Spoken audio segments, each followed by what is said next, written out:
Nós temos falado bastante sobre armas de guerra, sobre como vencer as guerras espirituais que são travadas todo o tempo.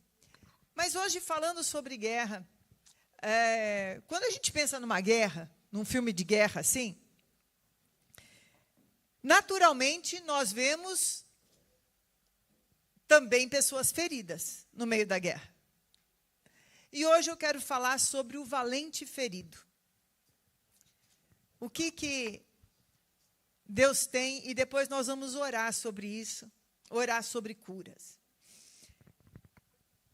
Como eu já falei, desde o momento que a gente nasce, que a gente é gerado, na verdade, quando você foi gerado no ventre da tua mãe, uma criança não existe só a partir do nascimento.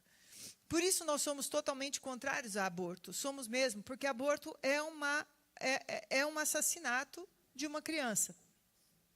Desde o momento que você foi gerado no ventre da sua mãe, aquele momento, houve já o sopro de Deus sobre você. Você foi gerado com o DNA, com as características familiares, mas ali havia um sopro de Deus. O Salmo 139 fala muito claramente sobre isso, sobre a forma como Deus nos conheceu ainda um ser informe, quando ainda não tinha forma dentro do ventre da nossa mãe. E ali o Senhor já escreveu algo sobre nós. Isso ele já colocou ali, olha, eu vou fazer a Regina dessa e dessa forma, porque eu tenho esse propósito para a vida dela. Quando fala que Deus escreveu os nossos dias, não é que Ele já determinou e é aquela coisa assim, é o destino, isso tem que ser assim mesmo, isso não tem mudança. Não é isso, porque Deus nos dá também o poder da escolha, como eu já falei isso. Mas Ele já colocou características específicas em nós para um propósito eterno e divino. Porque antes de você nascer do desejo humano, você nasceu do desejo de Deus. E mesmo que você não tenha nascido por desejo humano, que você tenha sido rejeitado, que você tenha sobrevivido a tentativas de aborto, no coração de Deus você foi esperado, você foi desenhado para ser quem você é. E havia um propósito eterno sobre a sua vida, sobre cada um de nós. Esse pensamento é tão alto que às vezes parece até fábula para nós, porque é alto demais para nós. Imaginarmos como que Deus pode conhecer todos esses bilhões de pessoas que existem hoje e os que já existiram. Se fosse somar toda a população desde Adão e Eva, nem sei quanto que daria. Não sei se alguém já fez algum exercício parecido de imaginar. Só que nós estamos falando do Deus eterno, Deus criador, que nós realmente não conseguimos entender. Que a gente pode estar aqui em tantas pessoas, mas é aquele Deus que quando eu dobro meus joelhos e oro, Ele ouve meu clamor. Ele conhece meu nome. Aliás, Ele tem um nome só meu, que eu já falei para vocês. Aliás, Ele olha para mim não como baciada, Ele olha para mim como uma filha única, amada dEle. E assim Ele olha para cada um de nós. E tem muita coisa nesse mundo que nós não vamos entender, muita coisa que nós não entendemos de verdade. Mas uma coisa você nunca duvide, que antes de qualquer coisa, você nasceu da vontade de Deus. Você nasceu na vontade do Senhor. Amado por Deus. E quando somos amados por Deus, e todo ser humano é amado por Deus, tem alguém que te odeia, que é o diabo. Ele odeia tudo que Deus cria, toda a perfeição de Deus. O diabo odeia a criação, odeia o Criador, odeia os seus filhos, odeia o ser humano, porque o ser humano é a obra-prima da mão de Deus. Feito para ser a imagem do Criador. Nós temos muito da imagem do Criador em nós, e quando a gente vê Ele no céu, a gente vai entender isso melhor, o dia que a gente foi para o céu.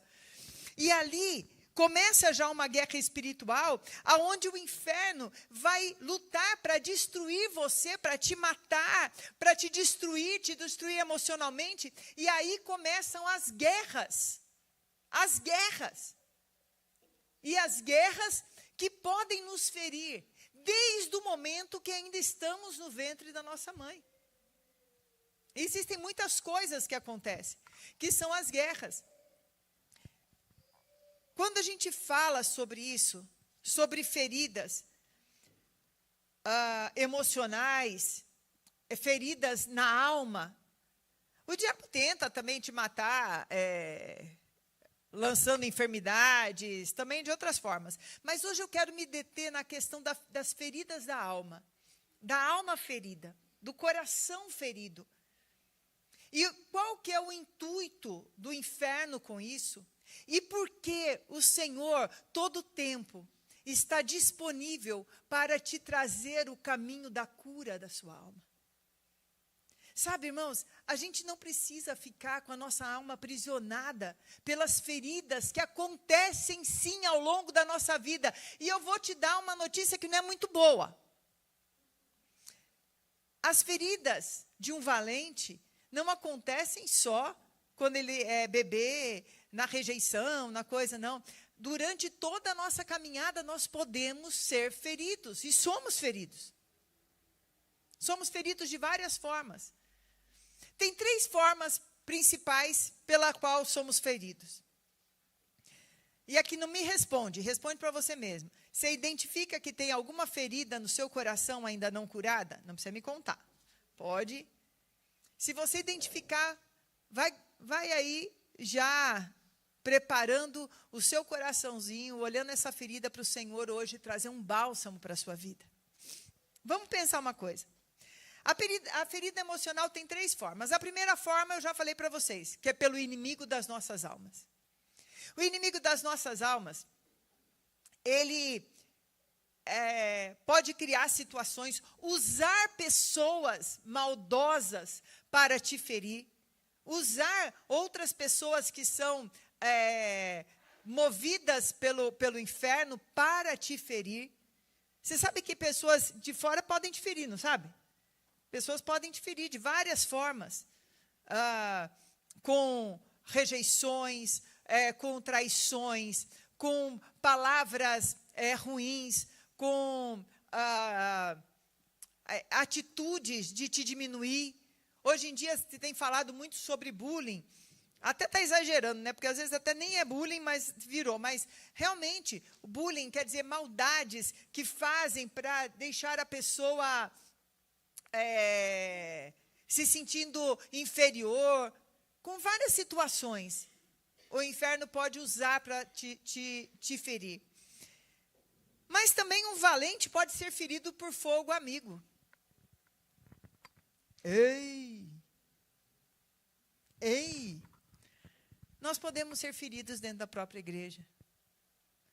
Nós podemos ser feridos por irmãos, por pessoas que nos amam. Pessoas que de verdade nos amam. E sabe de uma coisa, irmãos? Eu acho que dói mais. A ferida feita por quem a gente ama dói mais. Porque pensa bem, eu dava muito esse exemplo quando eu pregava sobre cura, né, principalmente nos encontros.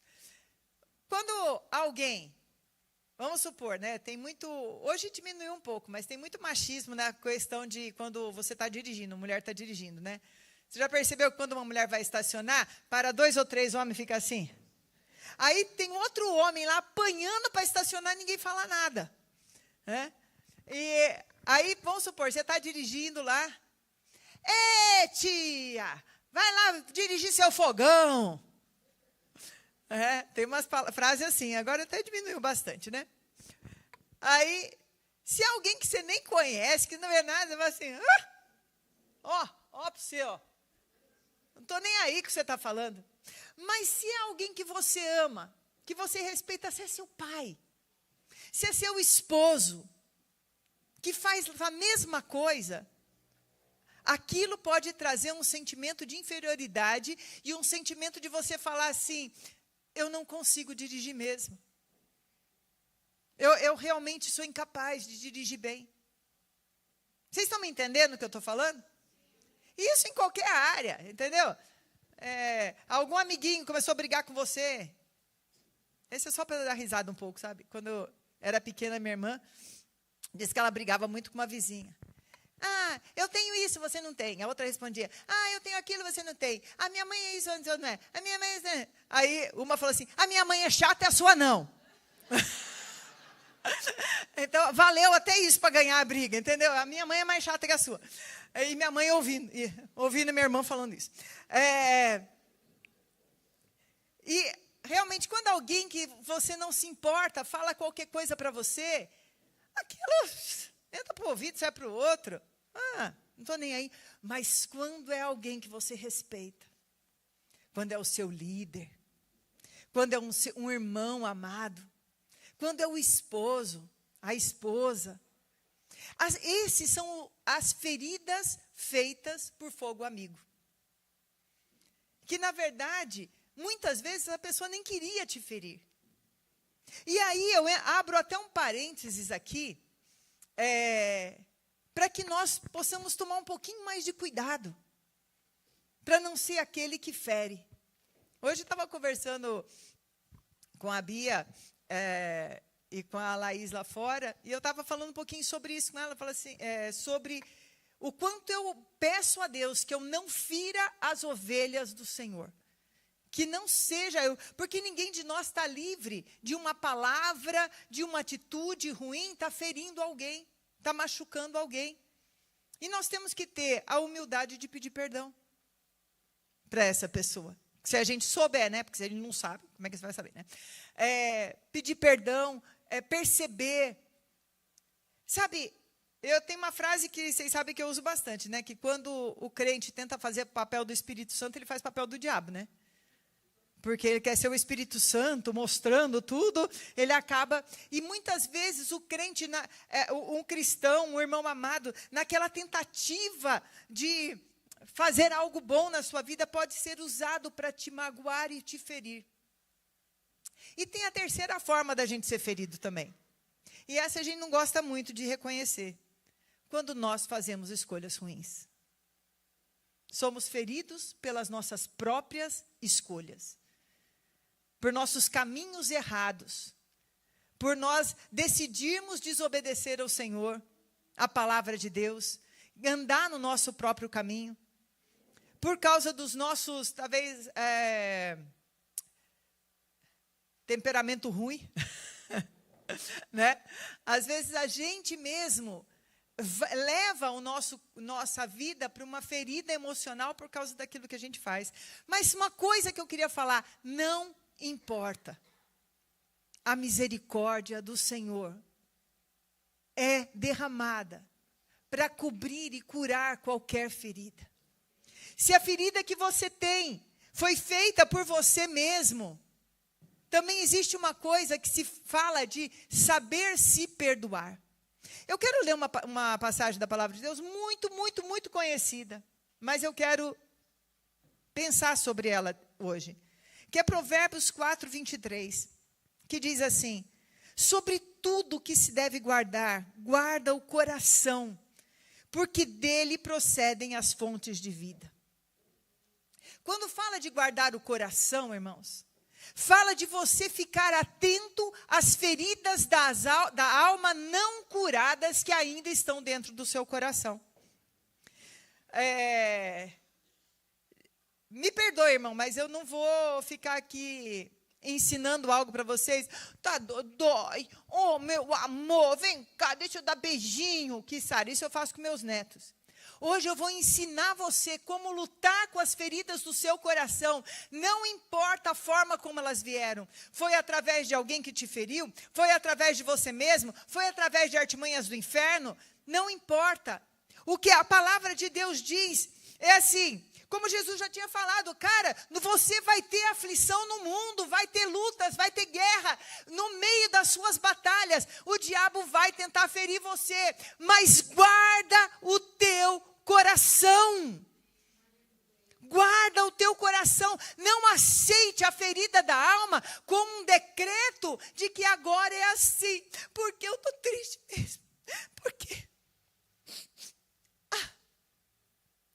Você pode chorar? Pode, eu já chorei muitas vezes, mas a gente não pode permitir que essa ferida se transforme numa infecção enorme. Você não pode impedir uma seta do inferno sobre o seu coração, sobre a sua vida. Você não pode impedir que pessoas te firam. Você não pode impedir, só que você mesmo faça besteira, né? Mas mesmo assim, às vezes a gente não consegue.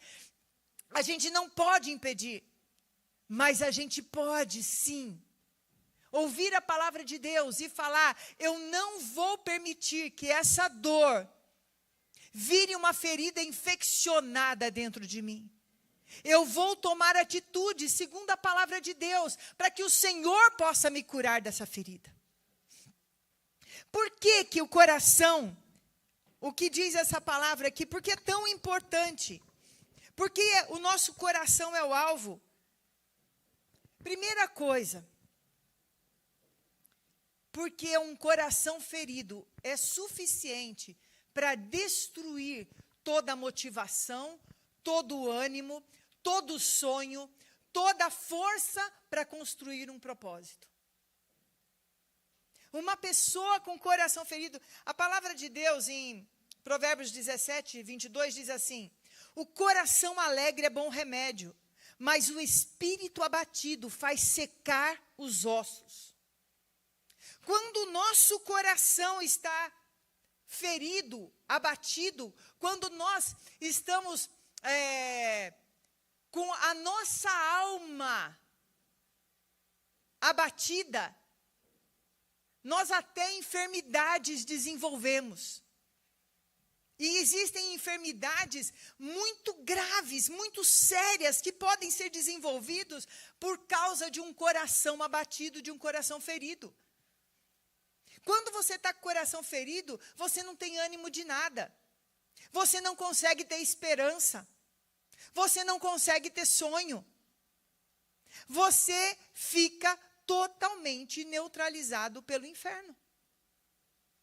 Totalmente. E o coração ferido, ele aparece de várias formas.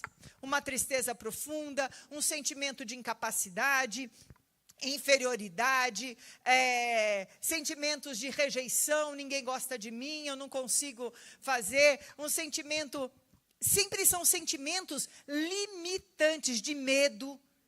Pessoa que tem um medo muito grande de tudo. Amado, esse medo grande fala de um coração abatido, de um coração ferido. Em algum momento, você foi machucado nessa insegurança de se sentir vulnerável demais diante das coisas. Tem várias formas. Vocês estão me entendendo, gente? Está claro aí?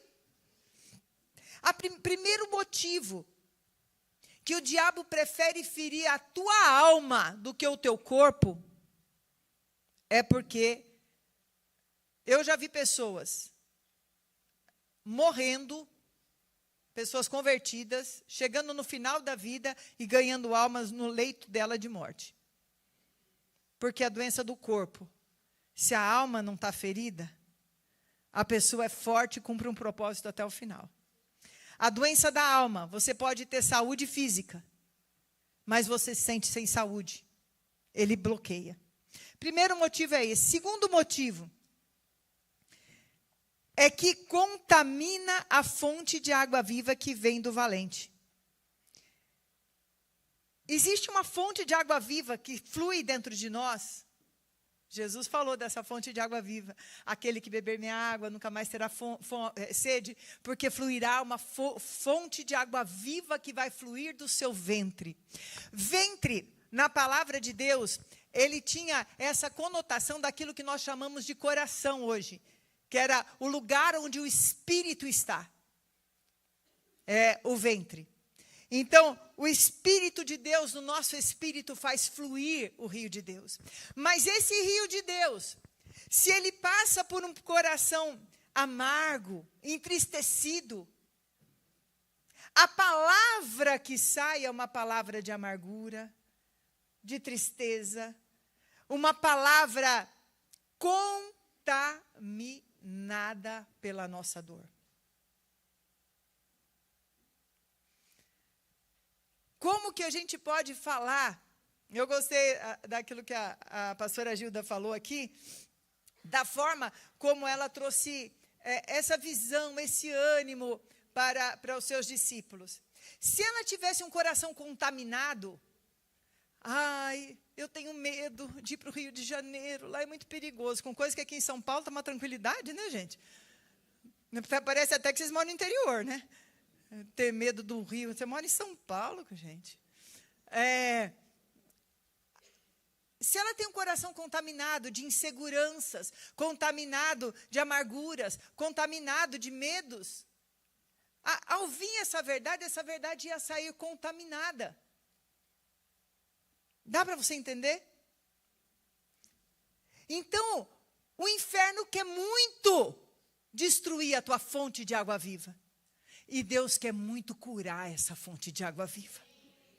Ele quer muito que o povo de Deus seja um povo curado, um povo liberto, um povo cheio desse fluir de Deus o tempo inteiro. Oh, que coisa linda! E aí, vamos pensar uma coisa, nós temos duas situações. A primeira é guardar o coração. Guardar o coração, a primeira coisa que fala do guardar o coração é proteger o seu coração para não ser ferido. E segunda, se estiver ferido, saber como trazer a cura. Em Efésios 6, quando fala da armadura de Deus, exatamente no versículo 14, ele fala da armadura de Deus, falando de áreas do corpo para serem guardadas. E ali, lógico, não está falando fisicamente, não é uma coisa física. E quando ele fala do coração, ele fala, quer ver só, vou ler aqui. Estai, pois, firmes, cingindo-se com a verdade e vestindo-vos da couraça da justiça. Couraça é aquele negócio bem firme aqui, né? Que é feito de ferro, um negócio bem forte, que protege todo o tórax, toda a parte do tórax. E aqui fala de proteger o coração, proteger o espírito, proteger a sua alma da couraça. E é interessante porque ele fala que o que protege o coração é a justiça. Opa! Como é que é isso? A justiça que fala aqui, amados, é a justiça de Deus. E aqui, muitas pessoas falam que aqui está falando da justiça, vindo pelo sangue de Jesus, pela justificação. Pouquinho é disso aí. Mas aqui está falando para você revestir a tua alma, os teus pensamentos, os teus sentimentos, com a retidão, a integridade, a verdade da justiça de Deus. Você sabe por que fala isso? Porque a maioria das nossas feridas vem pelo nosso sentimento próprio de justiça, o sentimento humano de justiça. Culpa. Eu errei, não mereço mais misericórdia. Eu errei, eu não consigo mesmo, não quero errar. Justiça própria. O outro errou comigo. Porque a vingança. Porque Deus agora mexeu com a menina dos olhos de Deus. Agora vai ver só o que Deus vai fazer com ele. Que é vingança, justiça própria. Não é justo o que aconteceu comigo. Justiça própria. Toda vez que nós permitimos as feridas permanecerem em nós, são baseados em pensamentos e sentimentos de justiça humana. E quem que lembra o que a Bíblia diz sobre a nossa mesma justiça? É um trapo de imundícia. Só serve para lixo e fede.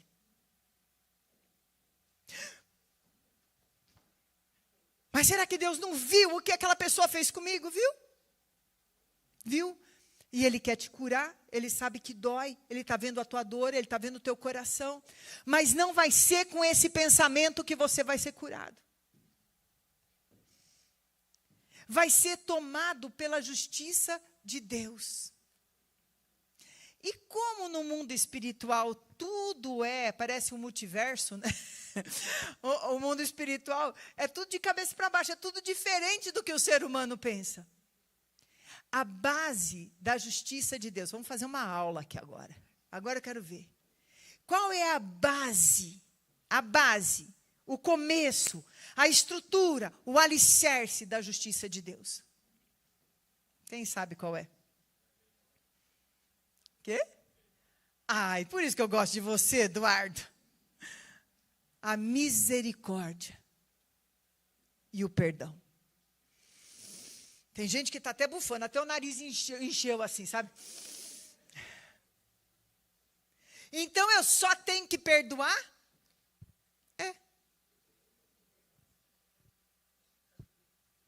E Deus não vai fazer nada? Vai. Mas não o que você quer. Ele vai usar a justiça dele. E a justiça dele a gente não bota o nosso pitaco. Porque a justiça dele pode ser a conversão de uma pessoa. A justiça dele, às vezes, a gente tem visto testemunhos de assassinos cruéis se convertendo e pregando a palavra. Essa é a justiça de Deus. E a gente tem que ter e falar graças a Deus por essa justiça. Porque por causa dessa justiça baseada em misericórdia, eu estou aqui. Eu sou perdoado. Eu sou amado. Amados, existe uma força e um poder de destruir as setas do inferno quando nós decidimos guardar o nosso coração com a nossa, não com a nossa justiça, mas com a justiça que vem do Pai. E descansar no Pai. E descansar no perdão. E descansar sabendo que Deus é justo. Tem uma palavra que a Marina pregou há muitos anos atrás e que essa palavra ficou marcada. Que é a justiça e a paz se beijam. E tem muito a ver com isso. Foi uma das pregações mais impactantes que eu já ouvi. Alguém lembra disso? Alguém estava aqui quando... Foi tão impactante, mas que a gente não esquece nunca, né? Sabe, Deus, Ele é um Deus cheio de misericórdia. Ele nos perdoa. Mas Ele quer que a gente, baseado nessa misericórdia, também saiba se perdoar. Um arrependimento verdadeiro, quando você erra, quando você comete errado, o grande arrependimento que traz a misericórdia de Deus não é passar a vida inteira sentindo culpado. É não querer mais pecar, mas saber que foi perdoado. Essa é a primeira coisa. Saber que eu fui perdoado. E você sabe que é tão bom a gente precisar da misericórdia de Deus, às vezes, porque a gente se torna mais misericordioso. Quando a gente se acha muito, e que a gente acha que nunca precisa da misericórdia de Deus, porque eu sou perfeito demais, a gente não costuma ter misericórdia com os outros. Amados, tem feridas que doem muito. Tem feridas que aconteceram na infância, tem feridas que aconteceram na vida adulta, que a dor é dilacerante. Mas nesse momento, corre até Jesus. Você sabe que às vezes, a gente não tem nem força para perdoar. Mas a gente consegue correr até Jesus e falar com Ele, e falar assim: Senhor, eu preciso que o Senhor me revista agora da capacidade de ter essa justiça tua dentro do meu coração, que eu não consigo. E Ele ouve quando é sincero do nosso coração. Ele não quer que você seja um super-homem, uma super-mulher. Mas Ele quer que você deseje fazer o que Ele quer que você faça. O perdão não começa com um sentimento. O perdão começa com uma determinação. O sentimento vem depois, bem depois. E às vezes o sentimento de raiva e de vingança até quer dar uma voltadinha, sabe? Aí você declara: mas eu já perdoei, diabo, não vem com esse pensamento na minha cabeça não. Está perdoado. Como que a gente percebe se você perdoou? Quando você não deseja mais vingança. Quando está ok, que aquela pessoa que te feriu seja abençoada. Está ok. Às vezes são coisas que não há reconciliação. Não tem como, mesmo perdoando, não é uma questão, por exemplo, vou dar um exemplo bem tosco, tá, gente? Bem simples aqui. A pessoa que você contou um segredo, era boca aberta e te expôs para todo mundo, contou o segredo. Você pode perdoar essa pessoa, mas se você continuar contando segredo para ela, isso aí já é burrice, né? Você já sabe que ela é boca aberta. Então, você perdoa, fala: ai, que boquinha aberta, bonitinha. Tudo bem, mas não vai saber os meus segredos. Eu não vou me envolver com alguém.